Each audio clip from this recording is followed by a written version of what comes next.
좋아요, 구독. 오늘 김PB 전문가와 함께 좀 알아보는 순서죠. 미장원, 미국 시장, 코인 시장 같이 좀 알아보겠습니다. 에임리치의 김PB 전문가 연결하겠습니다. 안녕하세요. 안녕하세요. 투자 쉽게 하자 김PB입니다. 네, 미국 시장 좀 짧게 좀 들어볼까요? 네, 미국 증시는 전반적으로 약하긴 했지만 전반적으로 훈풍이 불었던 하루였습니다. 지수 기준으로는 S&P 0.45%, 나스닥은 1.04% 상승했으나 다우지수는 0.09% 마이너스로 마감을 했습니다. 전반적으로 역시 최근엔 대형 기술주를 위주로 상승세가 나오는 모습이죠.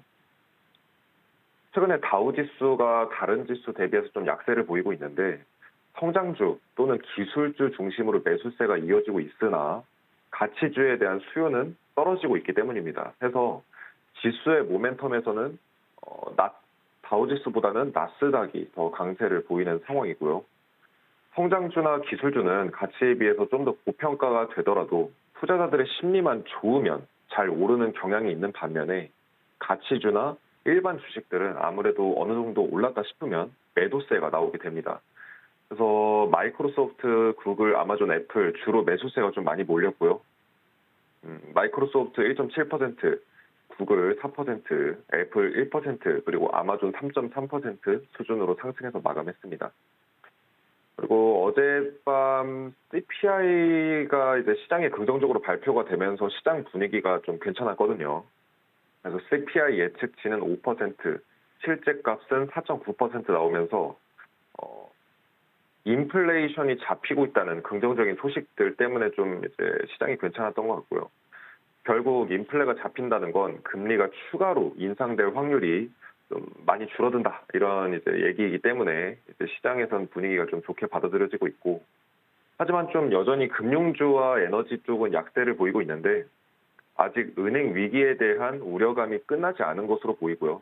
에너지 관련주들 또한 크루드 오일, 구리 이렇게 좀 다양한 원자재 가격의 약세에 따라서 하락세를 보인 것으로 지금 보고 있습니다. CPI 결과가 예상치보다 낮게 나오긴 했지만 0.1% 수준으로 근소한 차이였을 뿐인데다가 여전히 물가는 아직까지도 높은 수준이기 때문에 물가와 경제 침체 그리고 은행 리스크에 대한 우려감이 식지 않은 것으로 보이고요. 전반적으로 좀 섹터 그리고 종목별로 온도 차이가 심했다고 볼 수 있겠습니다.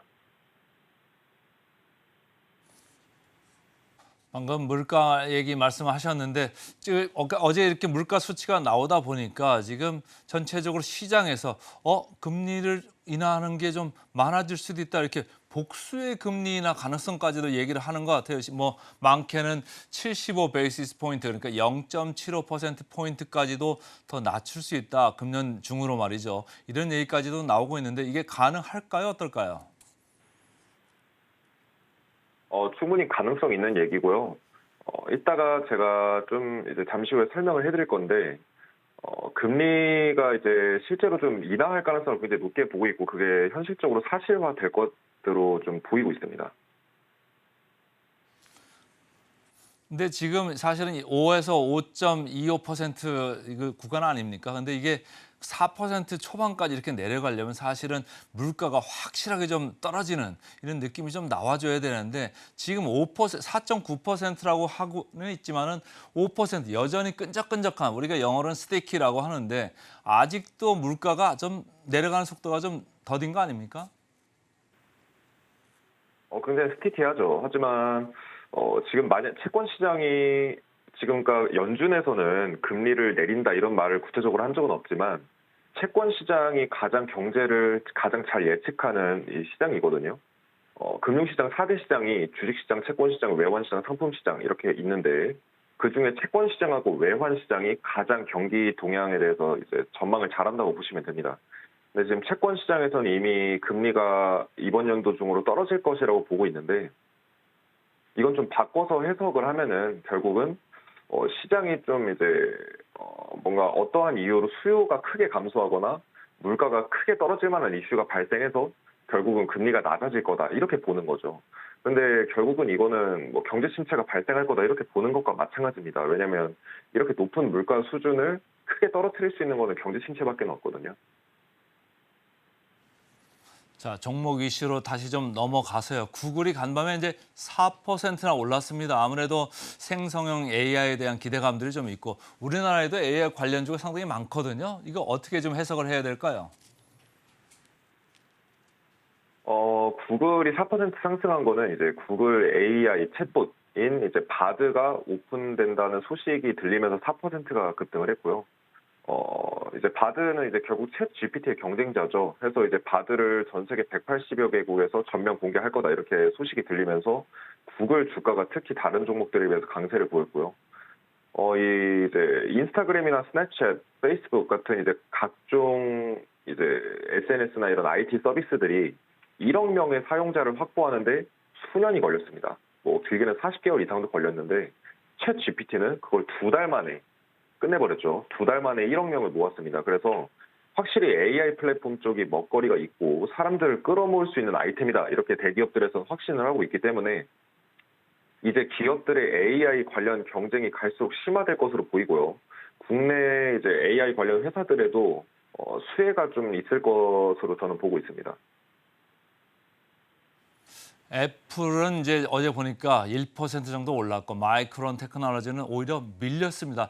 애플 플러스 난 거 어떻게 좀 해석을 해야 될까요? 아무래도 이런 AI 경쟁들이 심화되고 할수록 애플에도 전반적으로 수혜면은 수혜였지 뭐 이제 손해가 갈 만한 부분은 전혀 아니거든요. 그래서 애플도 올라간 것으로 보이고요. 특히 지금 마이크론 주가는 이제 지금 떨어진 상태로 이제 마감을 했는데 마이크론 주가를 이제 떨어진 이유를 좀 분석해 보니까 좀 이제 특별한 것은 없고 다른 반도체 주식들에 비해서 마이크론 실적이 빠르게 악화하고 있는 편이더라고요. 그리고 적자폭도 다른 회사들에 비해서 더더욱 빠르게 확대가 되고 있어서 그런 것으로 추정이 됩니다. 그래서 특히 다른 반도체 기업들에 비해서 마이크론의 경우엔 이렇다 할 만한 주목할 만한 점이 보이지 않아서 투자자들이 메리트를 느끼지 못하는 것으로 보고 있고요. 현재는 일부 종목에 좀 쏠림 현상이 심합니다. 예를 들어서 뭐 반도체면 엔비디아 아니면 뭐 AMD 뭐 예를 들어서 뭐 이제 주식 시장이면은 뭐 애플, 마이크로소프트 이런 대형주 이쪽으로 이렇게 쏠림 현상들이 심한 시장이다 보니까 그래서 마이크론 주가가 좀 하락한 것 같습니다. 애플 같은 경우에 자사주 매입 이런 뉴스도 계속적으로 주가에 좀 영향을 주고 있다고 봐야 될까요? 아, 네, 그럼요. 그 애플 같은 경우에는 한 자료에 따르면 애플은 지난 10년 동안 자사주 매입에 무려 6천억 달러를 썼다고 합니다. 한화 기준으로 약 780조 원 상당의 현금을 썼다고 하죠. 그래서 애플은 완전히 주주 친화적인 정책으로 자사주 매입 그리고 배당에 적극적인 편으로 보입니다. 그래서 지금 투자자들이 애플에 열광할 만한 충분한 이유가 있다고 보이고요. 그만큼 투자의 매력이 높다는 거겠죠. 애플 같은 경우는 현재 관점에서 사실 완벽에 가까운 종목입니다. 왜 그러냐면 많은 기관 투자자들이 사랑하고 있고 전설적인 투자가 워렌 버핏을 비롯한 다양한 사람들이 투자하고 있으며 애플을 이제 배당하고 자사주 매입, 주주 친화적인 정책을 통해서 계속해서 배당하고 자사주 매입 지속적으로 해나가고 있고 강력한 브랜드 가치를 갖고 있죠. 하지만 반대로 자사주를 매입한 780조 원 상당의 돈을 회사의 미래 발전에 좀 신경 썼으면 어땠을까 이런 생각도 해볼 수가 있는 거죠. 회사의 미래를 더 발전시켜 나갈 인재를 영입하거나 연구개발을 쓸 수 있는 돈임에도 이제 주주를 위해서 자사주 매입을 했다는 거거든요. 물론 이제 애플은 여전히 신기술이나 어떤 신제품 개발에 집중을 하고 있지만 주주에게 친화적일수록 좀 이제 아이러니하게도 장기적인 관점에서는 그만큼 발전할 수 있는 원동력을 상실한다는 의미이기도 합니다. 왜냐면은 이제 회사 발전에 쓸 돈을 주주에게 주는 거니까요. 그래서 아직까지는 워렌 버핏이 투자 비중의 거의 절대적인 부분을 애플에 투자하고 있는 만큼 아직까지 장기적인 미래의 방향성은 사실 애플이 상당히 괜찮을 것으로 보이고요. 위험 신호 중에 하나는 워렌 버핏이 애플을 점진적으로 처분해 나가거나 경제 침체 리스크가 발생했을 때 이 부분을 좀 주의하셔야 될 것으로 봅니다. 자, 애플 얘기 말씀을 해주셨는데 최근에 미국 은행 이슈도 좀 계속적으로 언급을 해주시고 있잖아요. 오늘 뭐가 있을까요? 그 미국 이제 은행 이슈 관련해서 좀 몇 가지 말씀드리고 싶은데 사실 이제 미국 은행 이슈 말씀드릴 때 또 금리에 관한 부분을 또 말씀을 안 드릴 수가 없죠. 지금 이제 CPI가 긍정적으로 발표된 이후에 다음 6월에 있을 금리 발표에서 금리 인상될 가능성이 일단 매우 크게 떨어졌습니다. 우리가 은행 이슈에서 금리를 중요하게 봐야 되는 이유가 뭐냐면 결국 금리가 빠르게 인상되거나 금리가 높게 유지되면 은행에는 굉장히 부정적인 이슈로 흘러가거든요. 근데 보통 이제 이 패드워치 자료를 보시면은 패드워치에서 예상하는 대로 보통 금리가 흘러갑니다. 근데 지금 상황 봤을 때는 금리 인상은 더 이상 없을 거다. 지금 이런 식으로 시장에서는 보고 있거든요. 하지만 뭐 시장 분위기에 따라서 언제든지 이 확률은 바뀌곤 하기 때문에 계속 예의주시해서 보시면 좋을 것 같고요. 자, 이제 많은 사람들이 금리 인하를 기대하고 있습니다. 근데 이제 금리가 어느 정도 정점을 찍었고, 금리가 낮아지면 은행 위기도 완화되고, 부동산 시장도 다시 활성화될 거다. 주식 시장도 좋아질 거다. 이렇게 기대를 하고 있죠. 근데 금리를 인상하다가 중단한 이후에 인하하는 정책으로 바꾸는 걸 이제 피봇이라고 합니다. 그래서 많은 분들이 이걸 기대하고 있는데, 이제 1970년 이후로 현재까지 보았을 때 6번의 피봇 기간 동안 상승한 적이 단 한 번도 없었습니다. 특히 지난 2번의 경제 위기에서는 지수가 각각 닷컴 버블 때 38% 마이너스가 났고요. 금융 위기 때 마이너스 50% 지수가 하락을 하면서 시장이 붕괴했습니다.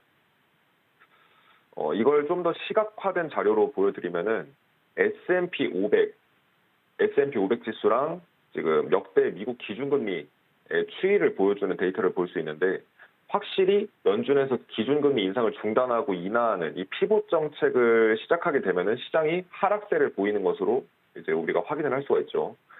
그래서 연준은 물가가 잡히기 전까지는 절대 금리를 내리지 않습니다. 그리고 보통 연준이 금리를 내리는 거는 경기를 완화하고 긴축을 완화하면서까지 경제의 엑셀을 밟아줘야 할 만한 이런 이유들이 있을 때만 이제 금리를 내리거든요.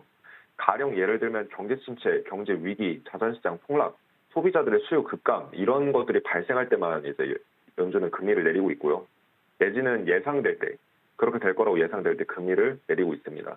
그래서 이런 시기에는 경기를 잘 타는 반도체나 성장주 이런 주식들보다는 경기를 잘 타지 않는 경기 방어주 그리고 회사 규모에 비해서 현금을 넉넉하게 갖고 있는 자산주 그리고 경제 침체에도 절대 회사가 망하지 않거나 더 잘 될 수 있는 경쟁력이 있는 이런 회사들을 공략하는 게 좋을 것이라고 보고 있고요. 가장 좋은 건 현금 보유량을 늘리는 전략이라고 볼 수 있겠습니다. 자, 오늘도 보수적인 입장 말씀을 잘 들었고요. 자, 코인 시장 좀 들어볼까요? 네, 전반적으로 암호화폐 시장은 미국 증시 상승에도 불구하고 약보합세로 흘러가고 있습니다. 새벽에 이제 비트코인이 갑자기 10분 만에 한 4% 폭락을 했더라고요. 제가 온체인 데이터를 분석을 해도 뚜렷하게 유의미할 만한 그런 결과는 없었고, 비트코인을 대량으로 보유하고 있는 일부 투자자가 시장가로 물량을 한 번에 던지면서 시장이 급락했던 것으로 보입니다. 게다가 그때 이제 걸려있던 롱 포지션들, 이제 선물 투자금도 꽤 걸려 있었기 때문에 이제 어떤 사람이 시장가로 던지면서 이 청산가를 건드렸고 그 청산 물량도 나오면서 두 번째로 이렇게 2단으로 이제 하락하는 이런 이제 결과를 만들어냈던 것으로 보이고요. 이때 롱 포지션이 꽤 청산 물량이 크더라고요. 그래서 더 하락세가 커지면서 4% 급락을 했던 것으로 보이고요. 급락하자마자 얼마 안 가서 현재는 금방 회복해서 마감한 상태입니다. 그래서 리플, 에이다, 솔라나 이런 일부 종목들만 24시간 동안 1% 정도 이상 상승하고 있는 상황이고 나머지 종목들은 거의 보합세로 머무르고 있는 상황입니다. 그리고 최근 이제 S&P 글로벌 보고서에 따르면 암호화폐가 인플레이션 해지 이게 이제 가능하냐 안 가능하냐 가능할 수 있다. 하지만 그 근거가 불충분하다 이런 이제 소식이 있습니다. 암호화폐가 역사가 너무 짧기 때문에 검증하기가 어렵고 암호화폐와 물가는 거의 관계가 없다. 그래서 인플레이션 해지 기능 여러분들이 기대하는 것만큼 아직까지는 그 기대를 검증할 만한 건 없다. 즉 물가 상승을 방어해주는 기능을 보인다고 보기는 어렵다는 거죠. 저도 이 부분은 동감하고요. 아직 이제 암호화폐 기술력이 2000년대 마이크로소프트나 애플 같은 이런 기술력이 기대되는 종목이지 사실 안전자산으로는 검증이 한참 덜 됐습니다. 저도 이제 암호화폐를 개인적으로 좋아하고요. 미래가 굉장히 밝다고 보고 있지만 현실적으로 데이터들 그리고 통계들을 보면 아직은 안전자산이나 인플레이션 해지 자산이라고 보기는 어려울 것 같습니다. 시장에서 좀 오랜 시간 검증이 필요할 것 같고요. 대신 경제의 유동성이 풀리고 경제가 좋아지면 가장 큰 폭으로 상승할 가능성이 높은 자산이 바로 비트코인이죠. 실제로 요 근래 몇 달 동안 시장 상승의 가장 큰 폭으로 상승을 해줬던 게 바로 비트코인이거든요. 다른 지수들하고 상승폭을 비교해 보면 압도적입니다. 그래서 경제와 많이 민감하게 동조화돼서 움직이고 있는 게 바로 비트코인이기 때문에 경제가 바닥을 찍고 회복할 때 크게 올라줄 수 있을 것 같아서요. 그 부분에 기대가 되고 있습니다. 좋아요, 구독!